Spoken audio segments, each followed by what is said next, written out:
एक गांव में 3 भाई रहते थे। उन तीनों में से 2 तो एकदम दुबले पतले थे, लेकिन तीसरा भाई उस गांव का सबसे ताकतवर इंसान था। एक दिन उसी गांव के कुएं में एक आदमखोर शेर गिर गया। कुएं के पास गांव वाले इकट्ठा हुए और आपस में बात करने लगे, शेर को बाहर कैसे निकाला जाए, क्योंकि शेर जिंदा था और उसे जिंदा ही बाहर निकालना था। तभी सबने मिलकर फैसला किया, कोई एक आदमी कुएं के अंदर जाएगा, शेर को कब्जे में करेगा और हम सब मिलकर रस्सी से उसे बाहर निकाल लेंगे। लेकिन अब सवाल था, कुएं के अंदर जाएगा कौन? सबसे पूछा गया, मगर किसी ने हाँ नहीं की। तभी भीड़ में से एक आदमी बोला, इस गांव में सिर्फ एक ही आदमी है जो उस कुएं में जाकर शेर को बाहर निकाल सकता है, और वो है 3 भाइयों में सबसे ताकतवर भाई। अब गांव के सभी लोग उसके पास गए और हाथ जोड़कर बोले, आज इस गांव को तेरी जरूरत है। गांव के किनारे वाले कुएं में एक आदमखोर शेर गिर गया है, उसे तुझे बाहर निकालना होगा। तू अंदर जाएगा, हम सब मिलकर रस्सी पकड़ेंगे और तुझे सुरक्षित बाहर निकाल लेंगे। उसने कुछ पल सोचा, फिर बोला, ठीक है, मैं गांव की भलाई के लिए ये जरूर करूंगा, लेकिन मेरी एक शर्त है। गांव वाले बोले, कौन सी शर्त? उसने कहा, जब तुम लोग रस्सी पकड़कर मुझे कुएं में उतारोगे तो सबसे आगे रस्सी मेरे 2 भाई पकड़ेंगे। गांव वाले हंस पड़े, अरे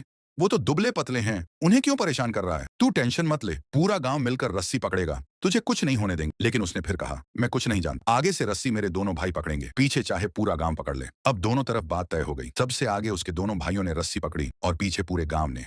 वो धीरे धीरे कुएं के अंदर उतरा और आखिरकार उसने शेर को कब्जे में कर लिया। लेकिन जैसे ही शेर कुएं से बाहर आया, इतनी बड़ी भीड़ देखकर शेर डर गया और जोर से दहाड़ मारते हुए भागने लगा। पूरा गांव घबरा गया, लोग अपनी जान बचाने के लिए इधर उधर भागने लगे। उस भगदड़ में सब ये भूल गए कि रस्सी अभी भी उनके हाथ में है और कुएं के अंदर एक आदमी लटका हुआ है। जैसे ही लोग भागने लगे, तभी पीछे से एक आवाज आई, अरे भागो मत, मैंने शेर को पकड़ लिया। आवाज सुनकर लोग वापस आए, उन्होंने उसे बाहर निकाला और बोले, आज तूने पूरे गांव की जान बचा ली। तभी उसने एक ऐसा जवाब दिया जिससे सबकी नजरें झुक गईं। वो बोला, इसीलिए मैंने कहा था कि रस्सी सबसे आगे मेरे 2 भाई पकड़ेंगे, क्योंकि मुझे पता था जैसे ही मेरा बुरा समय आएगा लोग भाग जाएंगे, लेकिन रस्सी मेरे भाइयों के हाथ में थी। मुझे पूरा यकीन था कि जान जा सकती है मगर रस्सी नहीं छूटेगी। इसीलिए कहते, आपके भाई के साथ रिश्ता चाहे जैसा भी हो, लेकिन उसकी जगह इस दुनिया में कोई नहीं ले सकता, क्योंकि भाई के भरोसे से बड़ा इस दुनिया में कोई भरोसा